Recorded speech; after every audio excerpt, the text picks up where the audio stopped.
What's going on YouTube? It's Teach, back again with another video, and we're continuing our series of way too early regular season record predictions. Today talking about the AFC West. Later on this week we'll talk about the NFC West as well. So let me hear your way too early record predictions for the AFC West. Do the Chiefs remain the kings of the division? Do the Chargers make it interesting? What are you looking for out of the Raiders and the Broncos? Looking for bounce back seasons this year? Do you think they hit the mark there? I'd love to hear all your thoughts and early hot takes, as well as maybe some fantasy sleepers from this division. I think that's a fun conversation to have at this time of the year as well. Before we get started, I just kind of want to hit on what we're going to do in today's video, just in case maybe you're new to the series. We'll start by talking about the team's depth chart, and then I'll showcase the week-by-week schedule, but mostly focus on, like for Kansas City, a 12-5 record, 3-3 division mark, number 3 rank in the conference, which we'll talk more about. I feel like that's going to be a potentially hot take, but we'll see. And then on top of that, also I am moving this week. I'm really excited about being able to move back towards Richmond, Virginia, where I am from. So only 3 videos this week. Just want to make that programming note off the top. So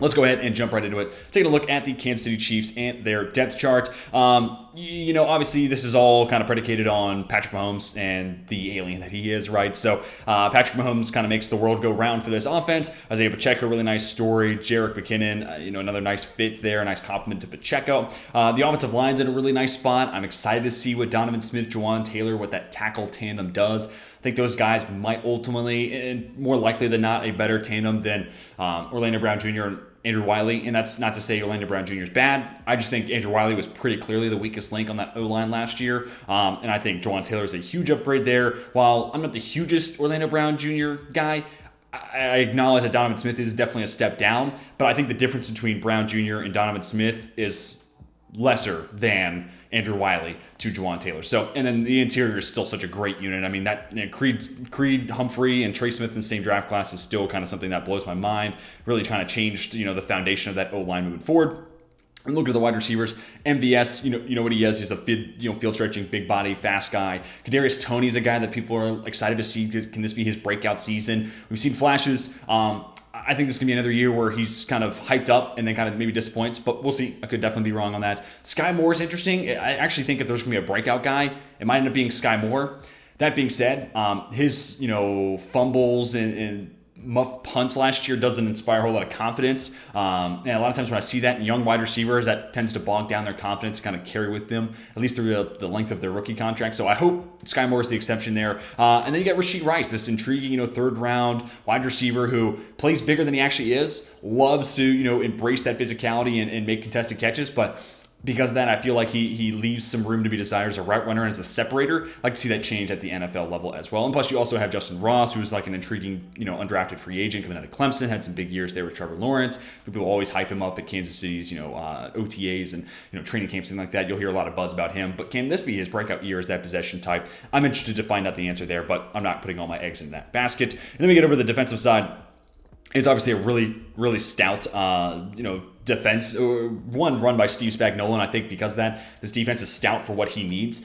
They've done a lot of work for that defensive line. Obviously, Chris Jones is kind of hitting that Aaron Donald level apex. Maybe not quite the heights of Aaron Donald, but in regards to seeing him as that number 1 interior defensive lineman, I think there's a legitimate conversation to be had there. I'd still probably take Donald, but the fact Chris Jones is making the conversation is really encouraging if you're a Chiefs fan. George Karlaftis, I think, is going to have a really nice year too. You bring in Charles Omenihu from San Francisco. I think it's a great scheme fit, and it gives you him plus Karlaftis to play on early downs, thus bringing into the picture your first-round picks, Felix Anudike-Uzomah, who is maybe not the best run defender, but really flexible, very bendy guy with enough get off on the line of scrimmage, good first step to where I think as a third down pass rush specialist, he'll be really, really special in that role. And I'm interested to see, who that other defensive tackle is. Derek Nottie, there's been some years, but the last couple of seasons haven't been great. Does Keandre Coburn become this third-round steal? I kind of liked him out of Texas, wasn't great at the Shrine Bowl, so that kind of hurt his draft stock. And you also have Danny Shelton, who's been around the league for so long that wouldn't be surprising if he ended up having kind of a resurgence playing with the rest of that defensive line.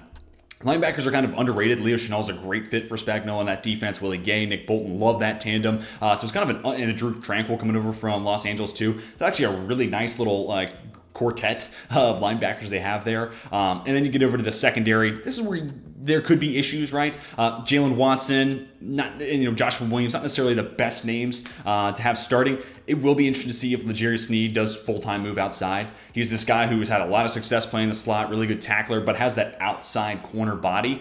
But when you have Trent McDuffie, he's going to have to be that, Tyrann Mathieu-esque nickel slot-ish type of guy where he's all over the field doing a lot of different things. And then looking at the safeties, I actually kind of intrigued by Brian Cook. I think he could have a breakout season. I mean, nobody's talking about him because he's a second-year player, but I kind of think he might be able to give them exactly what they lost with Juan Thornhill. Now, granted, I say that as someone who loved the signing of Juan Thornhill to Cleveland because I don't think Kansas City used him enough. But because of that, I think Brian Cook can step in those shoes and fill them pretty easily. Justin Reed, I think, is a really good player when he has a reason to play, unlike the last couple of years he had in Houston. And also Mike Edwards, really underrated signing. Kind of later on in free agency, that's a nice veteran just in case Brian Cook doesn't take that step forward or just in case Justin Reed misses time with injury. Gives you someone that you can lean on pretty heavily there. All right, let's take a look at their schedule. Again, don't focus necessarily on each individual game because, look, the NFL comes with a ton of upsets, a ton of shocking games, and there's going to be a couple games where it's like Kansas City lost to that squad. Whoa, that's weird. And that's all hard to predict. So a lot of this is kind of based off, power rankings. I think Kansas City is one of the best rosters in football, so it's kind of hard to find games where they'll lose. And, 3 of those losses are in division, like you see with the Chargers and then the Broncos week 7 and 8. It does feel like there's always a stretch in the season where Kansas City has a couple of weird losses back to back, and it's like, what, or 2 losses in a 3-week stretch, but then they find a way to get back on track. And then 2 other losses to the Bills and the Bengals. And I did kind of go out on a limb here. Actually, I have them sweeping the Raiders, but being swept by the Chargers. Again, don't focus on the individual games. You could flip one of the Chargers wins to a Kansas City win and make it a loss to the Raiders in turn. 12-5 is the more important part here. And again, the third in the conference rank, I feel like it's going to catch people off guard. I'll do way too early postseason predictions, but what I have right now is the Bills is the 2 seed with the same record at 12-5, but because of that head-to-head matchup, the Bills get the leg up. And then I have Cincinnati being the 1 seed, which we'll talk more about that in that video. I may change my mind, so this is not set in stone fully until I do that, playoffs video. But man, I feel like this is going to be the year Cincinnati claims that AFC crown, gets the first round bye because they're going all in. They got the group back. I think this is the year where they kind of steal that number 1 seed away from Kansas City. But that's not to say, even as a 3 seed, Kansas City is obviously Super Bowl contenders. The AFC is loaded, and Kansas City is still the team with a target on their back because they've won 2 of the last 3 Super Bowls. So teams are obviously going to be, kind of gunning for that spot, including the next team we're going to talk about in the Los Angeles Chargers. So now looking at Los Angeles and their depth chart, I actually kind of want to start talking about Kellen Moore. Ultimately, if I do my season preview series, I always have this one section of wild cards, right? Guys that I think if they play above expectations, the team will do the same. And guys that, fall short or disappoint this year, the team will do the same. And the number 1 person that would be, that wild card for me with talking about the Chargers is Kellen Moore. Look, Joe Lombardi just didn't work. And when he's been an offensive coordinator, the teams he's been the OC for just haven't had good offenses. And that's obviously problematic. But I also don't know if that Sean Payton, Drew Brees type of offense, work the underneath, all that sort of stuff matches up with what Justin Herbert does well, right? He has enough mobility to create big plays down the field. He has a cannon for an arm, a ton of zip. He can make a 60-yard throw look like it's just a 20-yard post. It's ridiculous. And they just never tapped into that. Part of that's Mike Williams and how much time he misses. I do feel like I noticed Justin Herbert have a little bit more willingness to be able to throw the ball down the field when he has Mike Williams available. Because that's not really Keenan Allen's game anymore, especially considering he's lost a little bit of a step. He is that true slot, route-running savant type of guy, create a lot of separation, decent enough after the catch. But Mike Williams is that 50-50 ball winner that kind of turns him into 75-25 balls. But that makes me really excited to kind of look at the wide receiver room. You add Quentin Johnston, who is my wide receiver 1. I admit, not a perfect wide receiver. I was actually just going back and looking at the TCU Baylor game. And there's some missed opportunities with his contested catch ability, his high point ability, and that's going to be a spot where he needs to grow. That being said, he's now in a wide receiver room where Keenan Allen has done that some of his career, and Mike Williams is great at it. So I actually think he's got some guys around him who can help that. But I do see a really fluid athlete who's great after the catch, and right now they don't have that yards after the catch threat. There's a little bit of DeAndre Carter, but he's no longer in Los Angeles. And they just didn't have that guy with awesome straight line speed that could be that deep threat, force defenses to respect that over-the-top element, and hopefully kind of push Justin Herbert in the direction of making those deep throws. So I'm hoping with the addition of Quentin Johnston, the change in OC, bringing in Kellen Moore, that kind of gets Herbert out of his shell, and we see more big plays, more field flipping type of throws out of Justin Herbert. That's my hope. We'll find out. If we go through the season and Quentin Johnston and Kellen Moore don't change anything about Herbert, then I think we'll look back at that Lombardi era and say he might not have been necessarily helping the situation, but you can't really say he's the sole problem. So we're going to find out this year. It's going to be a big year of context for Justin Herbert, who, of course, I think is one of the best quarterbacks in the NFL. Austin Eckler's still there. Obviously, one of the best, dual threat running backs in the league. Josh Kelly's good enough depth. And then you also have Isaiah Spiller, who wasn't super high on the draft, but they still drafted him early enough to where I could see him having a role in that committee. The offensive line is going through some, retooling, right? Rashawn Slater coming back healthy. That's huge. Zion Johnson, now your full-time left guard. Spent the last couple of years playing right guard, but Matt Filer is no longer there. He's now in Tampa Bay. Corey Linsley still playing at a high level at center. And then you have Jamari Sawyer, who was a really nice fill-in left tackle last year, playing a more true position to me at right guard. And he could be a fill-in tackle, specifically where I think the weakness of this offensive line is at in right tackle with Trey Pipkins. So maybe if things get a little murky, you move Sawyer out to right tackle and try to figure out the guard spot, because if you're gonna have a hole, you'd rather have a hole at guard versus tackle. It's a lot easier to hide that. But this is going to be a huge year for Pipkins. They did give him an extension, only $7 million a year, so it's not like they broke the bank and are expecting him to be the best right tackle in football. But they did still put money into him, and a lot of Chargers tell me that he got better. Chargers fans, that is, tell me he got better last year. I didn't really see that, honestly. I still think he's probably one of the weaker end tackles, but there's a lot of excitement about him. So we'll have to wait and see, and totally plausible that I could be wrong.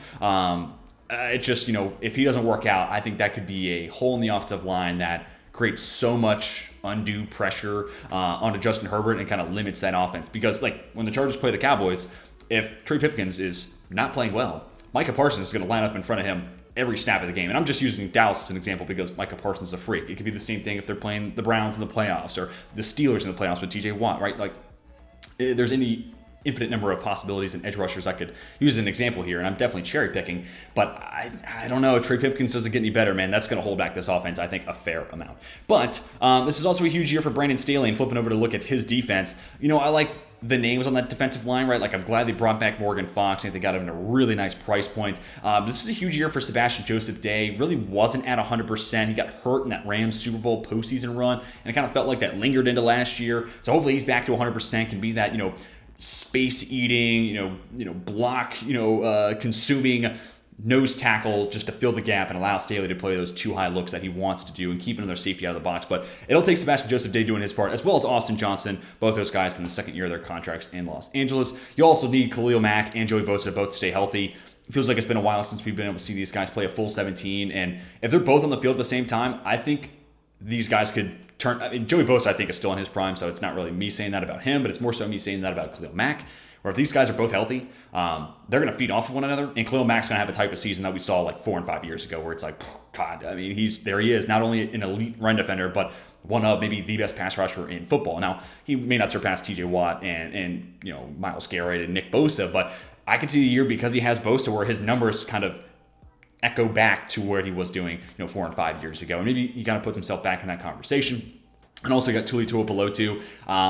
Wish we could have seen what his athletic numbers looked like during the combine, during the draft season, but ultimately he didn't test. So I think a guy with good tape, but I just don't know what type of an athlete he is. Linebacker, big year for Kenneth Murray Jr., but ultimately, I don't think that's going to be the answer. I think it's going to be the combination of their third-round pick, Diane Henley, who I think they got great value on, and is a great coverage linebacker, so a fantastic fit in that Staley defense, plus Eric Kendricks, who I think is better in a 4-3, but considering he was playing with Ed Donatel in a 3-4, I think he'll be a better linebacker in this 3-4 under Brandon Staley, if that makes sense. I think coaching played a big part of why Minnesota's defense was as bad as it was, on top of maybe not having the best personnel. So I think he'll be better this year in Los Angeles in a 3-4 versus what he was last year in Minnesota. So I think they got a lot stronger at linebacker. How much that moves the needle, that remains to be seen. Then you get to the secondary, and this has got to be a bounce back year for J.C. Jackson. They started to play a little bit more man prior to his injury. And he started to kind of figure things out and get back on track, kind of looking like the New England version of himself we were all kind of accustomed to. But then he got hurt. So what are they doing with him defensively? I kind of thought, even though it's not a man coverage defense, cover 4 a lot of quarters, that still is a very similar to man. I thought he'd be fine there. But hopefully another offseason, he comes back healthy and he's better integrated in that defense and plays a whole lot better. Plus, Asante Samuel Jr. is so boom and bust. Obviously, we want to limit the bust and maximize the boom, but that's tricky, So there's definitely a lot of gambles when it comes to Asante Samuel Jr. in his game, but I still like him. I thought they got a great value of him in the second round. Michael Davis is, solid, fine, good enough. Derwin James Jr., one of the best safeties in football, and when he's healthy, maybe an argument can be made he's the most talented safety in football. And then Aloy Gilman, big year for him too. Now Nasir Adderley wasn't great, so it's not like he has huge shoes to fill, but they're not leaning on him to be a starter. I think he was great at Notre Dame, but how his game translates to the NFL, I'm not entirely sure. So definitely some question marks on that defensive side of the ball, which, when you're a defensive-minded head coach, that can be a little problematic. But now taking a look at this team's schedule, obviously I think this team's going to mostly figure it out.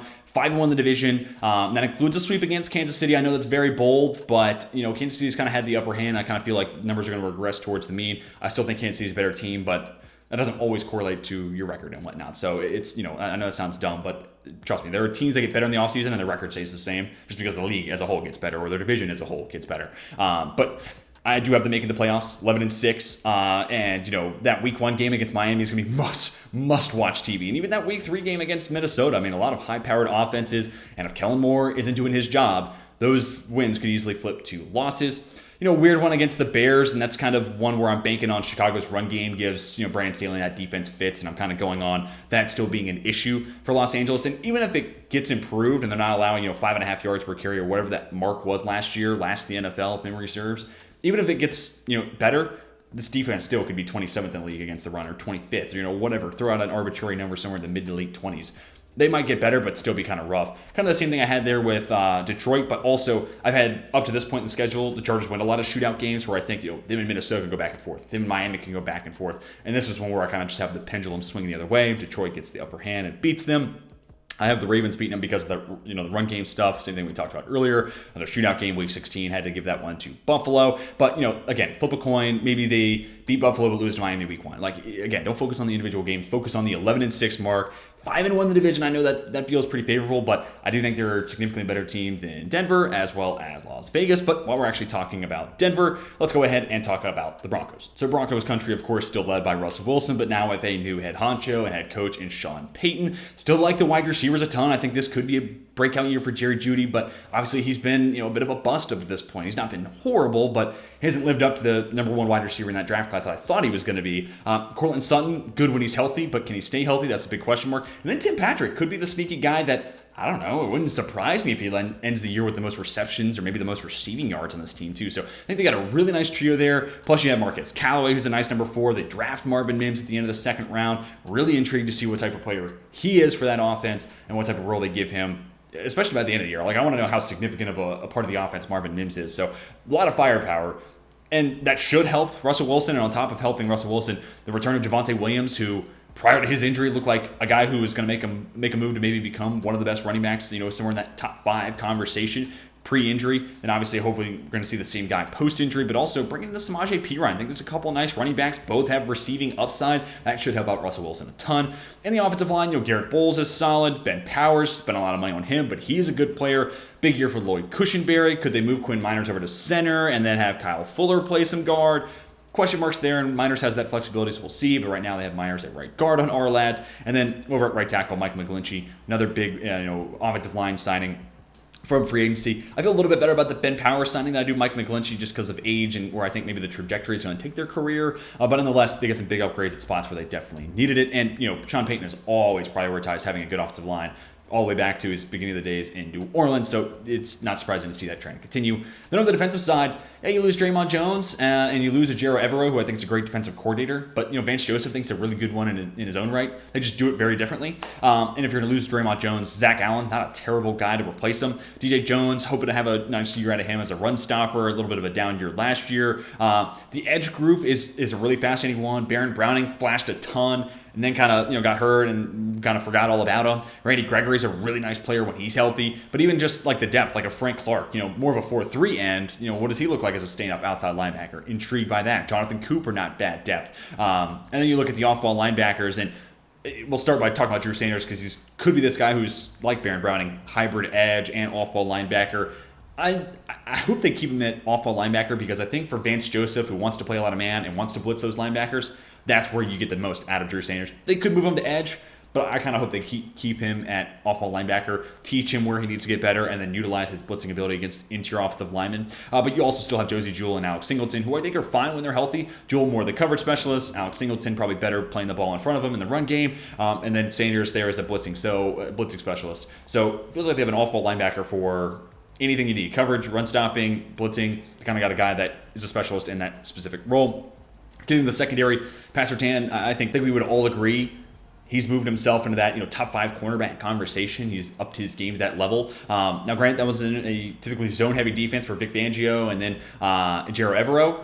So now he's going to play a lot more man coverage, and I'm really interested to see what that looks like. Again, quarters is very similar to man, but doesn't always necessarily correlate that way when guys change schemes, i.e. J.C. Jackson. And on the other side is where the question mark kind of comes to play. Riley Moss, more of a zone coverage specialist, but awesome athlete, awesome frame. Can Vance Joseph kind of coach him up in man coverage? Or does Damari Mathis, second-year player, have the breakout season that some are expecting? I'm not necessarily as optimistic, but I'm not necessarily doubting it at the same time. I'm just kind of lukewarm, sitting in the middle, staying afloat, and then we'll see after a few weeks whether this Damari Mathis thing is going to work out at right cornerback. And then the safeties, you get Kareem Jackson back. Justin Simmons, one of the best free safeties in football, so still very content with what they have there. And then in the nickel right now, Kwan Williams, I don't hate that whatsoever. So yeah, still one of the best defenses in football. It's a new brand of defense, so I'm a little interested to see how that ultimately does play out. But now let's go ahead and take a peek at this team's schedule. I got them going 8-9, 2-4 in the division, which you have to understand, 8-9 is a huge step forward from, 4-13 last year, 5-12 last year. It was a big-time disappointment. And this could be another one of those teams where it's like the record's better, the team's better, but that doesn't mean they're going to go 12-5 and win the Super Bowl, right? Like sometimes improvement takes more than just 1 year. And sometimes we get a little lost in that, especially in the day and age where, like myself, we grew up playing Madden and we could turn a franchise around in a year. Not always that case in the NFL. And also, I think Sean Payton cleans up, the game management stuff that Nathaniel Hackett really struggled with last year. But potentially hot take, and this could come back and ultimately be a really dumb, sentence to say, but I don't think Russell Wilson's the same guy. I legitimately think part of his struggles last year was Nathaniel Hackett. I think part of it was he's just not as good anymore. And I think, with hindsight, I'm not saying that he was never good in Seattle like some are saying, but that situation was a great spot for him to thrive. He had a great coach, great defense, great run game, enough weapons. Like there were some years where Russ was carrying the load for sure, but when that team was at its best, it really wasn't Russell Wilson. So again, I'm not in the camp that says he was always bad and we just didn't know. I'm just more so saying he was pretty good, and now he's just not the same guy. So Sean Payton maybe get a little bit more out of him, but I think Russell Wilson ultimately is going to be kind of what we see this year as what limits this team from being 11-6, which sucks because it go back 2 years when we were talking about, hey, Denver's a quarterback away. Denver's a quarterback away. It's the same thing we were talking about Minnesota before the Kirk Cousins signing. They're a quarterback away. They're a QB away from getting the Super Bowl. And both those teams took the gamble, paid the big money, paid for the guy that they thought would be the person to take him to the Super Bowl, and hasn't really gotten to that point in Minnesota, obviously. And I think this year we'll kind of have the defined answer that, yeah, Russell Wilson maybe had elite years in his career, but isn't that guy anymore. So QB, still a question mark for Denver long term. Leaving that point, let's go into another team that obviously had a very disappointing season last year, and ultimately once we get to the record, not sure how much changes. Now, that is not because of this offense. Devontae Adams, to me, still wide receiver 1 in the league. This might be the year where we see Justin Jefferson kind of eclipse him, or maybe Jamar Chase even, or maybe we're all just like, yeah, Tyreek Hill's still that dude. But right now, Devontae Adams, his route running, his release in specific, like he is immediately open. And that's what made him such a stud in Green Bay and still a freak to this day in Las Vegas. Jacoby Myers, I think he's a really nice number 2. He was a good enough 1 in New England, but now I think with an easier assignment, he'll be that much more productive. Right now, there's Hunter Renfrow. I've heard some rumors about maybe a trade there. They have some good depth with DeAndre Carter, Philip Dorsett, and Keelan Cole, actually, Hard Knocks hero, right? So, be interested to see if Renfrow's still around. I hope so, because then that wide receiver room is really, really well balanced. Offensive line, obviously, there's some question marks here. Colton Miller, not one of them. One of the better left tackles in football. Dylan Parham, guard center flexibility, so wherever he plays, I think he'll be solid here in year 2. Andre James hasn't really worked out. They hyped him up as the Rodney Hudson replacement, and it just has not really played that way. And then Alex Bars, I think they can definitely do better at right guard. And then Jermaine Illuminor over at right tackle, who kind of a one-year wonder and really one half of the season wonder, but the back half last year, he was pretty solid. So I like to see if Josh McDaniels and that crew can kind of build upon his, career turnaround. It's a little bit of a mini renaissance that he had last year. Austin Hooper, OJ Howard, a couple of one-year tight ends, but I think Michael Mayer, this tight end class in general, I think is going to be one that doesn't follow what we have seen from previous tight end class, where it takes them a year or so to kind of get acclimated and start to get production. I think this tight end class is so special that you'll see Dalton Kincaid, Michael Mayer, one of the guys in Green Bay, kind of hit the ground running right away. And I definitely think Michael Mayer, great fit for that offense, very New England-like. So I think I could see a lot of what Josh McDaniels wants to do with him. And then we get to Jimmy Garoppolo. Like, obviously, the physical thing is a little bit of a question mark, but I think he'll be able to run that offense better than Derek Carr. I think Derek Carr, like if you were to ask me, I'm going to the Super Bowl tomorrow and I have the choice between Derek Carr and Jimmy Garoppolo in the same offense, like not knowing what that offense is, I would take Derek Carr because I think he's a better QB. Obviously, that's hard to say after a disastrous year he had last year, but I think Jimmy Garoppolo, despite not being as good as Derek Carr, will run the Josh McDaniels offense better. So therefore, he will look better and this offense will look better. So it's kind of the reverse point of what I've been making. Sometimes teams get better, but their record doesn't improve. Sometimes you get a little less talented at a position, but he's a better scheme fit and can run the offense or run the defense better. And in turn, there's just more efficiency. I think that'll be the case this year with Jimmy Garoppolo. Big year for Josh Jacobs, got the franchise tag, and this is his chance to kind of double down on what he did last year as one of the best running backs in football and get a huge payday next offseason. Where I think this team is ultimately going to land in that, pretty rough record spot that I'll show you in here in just a moment is because of this team's defense, right? Max Crosby, no doubt about it. The guy's a freak, and honestly, everybody talks about, Nick Bosa and TJ Watt, Myles Garrett, and Micah Parsons, and it feels like they're kind of the Mount Rushmore of the league.